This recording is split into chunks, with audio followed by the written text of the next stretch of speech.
I'm Jordan. I'm an insecure adventurer trying to figure out more about myself and the world as I travel the globe. I talk about purpose, connection, self-love, adventure, and everything messy in between. So if those topics interest you, make sure you give me a subscribe so we can grow together. Today, I'm going to be talking about how when you fully surrender and trust that the universe is always conspiring for your greatest good and will provide you not only everything you need, but more, that's where the magic happens, and you will be blessed with the most amazing gifts in ways that you could have never expected. So I am that typical type A person that always has to have a plan, and when things start differing from the plan, which obviously happens because there's only so many things we can control, I get really frustrated, I get tense, I start feeling like things aren't going the right way, and it just creates a lot of discontentment for me.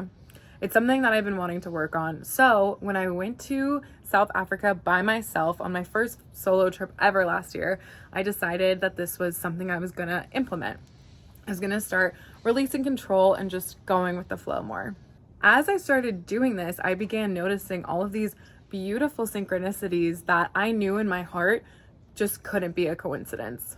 So by the end of it, when I fully surrendered and was at peace with the fact that the universe was going to take care of me no matter what, that is when the most amazing, spectacular thing happened. And I'm gonna get to that, so make sure you watch till the end, but I want to warm up to it. So for starters, I felt like I was just meeting all the right people at exactly the right time. In the beginning of the trip, when I was feeling a bit more timid, just kind of like insecure, or maybe just like acclimating to the fact that I just traveled across the globe by myself for the first time, I met people that I made deep individual, like one-on-one relationships with. And I feel like that's really what I needed at that time. Once I was feeling more confident, those people had left and I met a big group of people where we were kind of like all hanging out together, going out all the time. It was just a different vibe. It was super fun, but I don't think I was ready for that when I first got there. Another thing that happened was, like I said, I'm not a spontaneous person when it comes to big events. And there was this 3-day camping music festival that I had considered going to, and then the day of decided, like, you know what, I'm just gonna send it, I'm gonna go.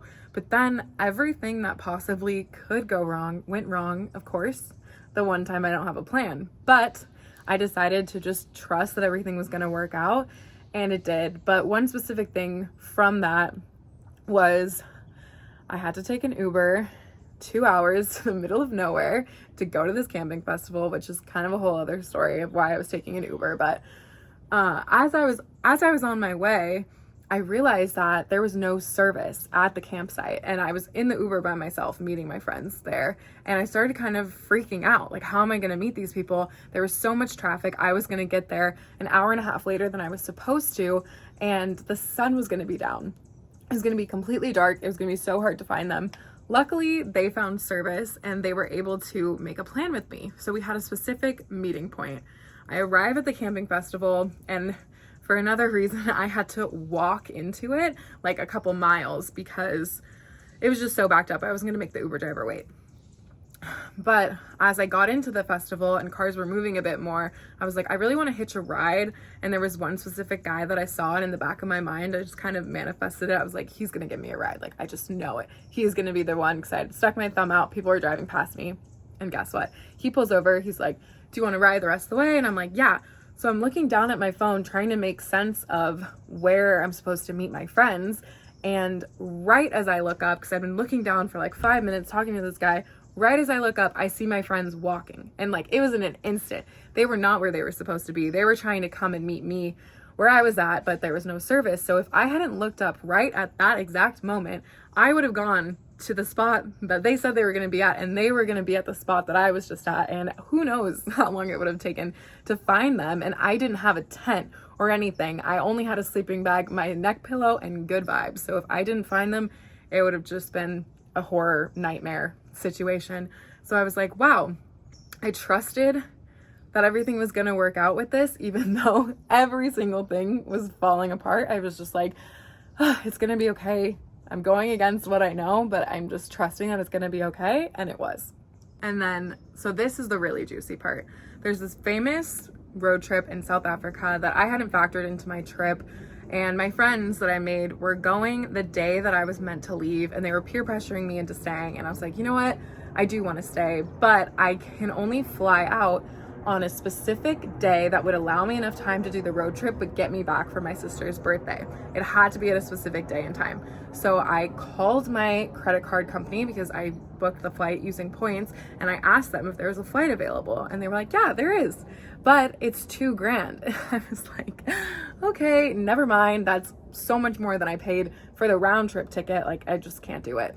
And my friend was like, let me see if I can just change the flight for you through the airline that you're flying, but we couldn't since I booked it with points. And I remember sitting there with him and being like, you know what?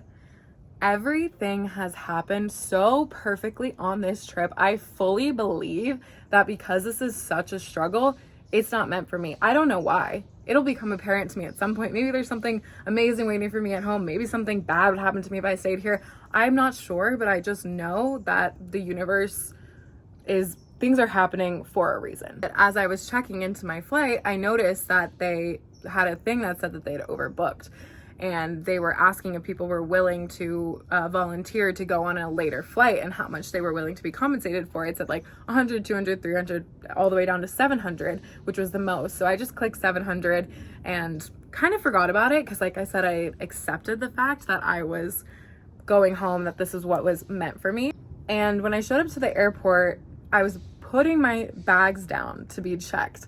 And in the back of my mind, I was like, just ask and see what's up with the flight being overbooked, because typically when they overbook a flight and people volunteer, it's normally like a couple hours later or maybe the next day at the latest. And I just kind of wanted to get my travels over with instead of, you know, like waiting around just for like $700. It didn't seem worth it to me. This little voice in the back of my head was like, just see what's up. So I asked, I was like, hey, are you guys still looking for volunteers? And they were like, yeah, we are.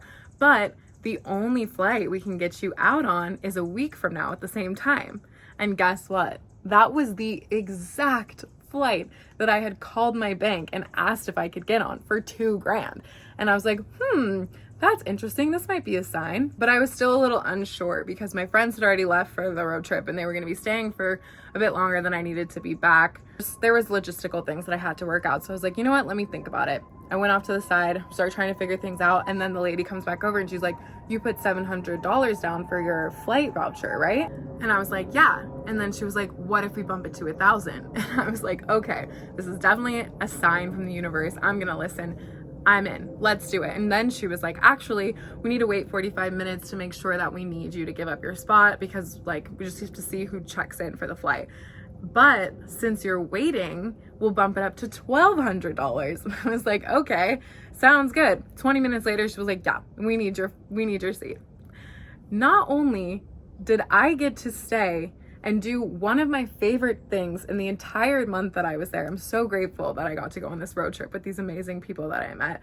I was paid $1,200 to do it instead of the $2,000. And I used that flight credit to go on another trip with one of those friends from the road trip. If I had forced the situation, I would have paid $2,000. But instead, I trusted that everything was happening how it was supposed to. And because of that, I was blessed with this amazing, beautiful gift in the most unexpected way. Basically, the moral of the story is to release control, surrender, trust, and allow the universe to do its thing.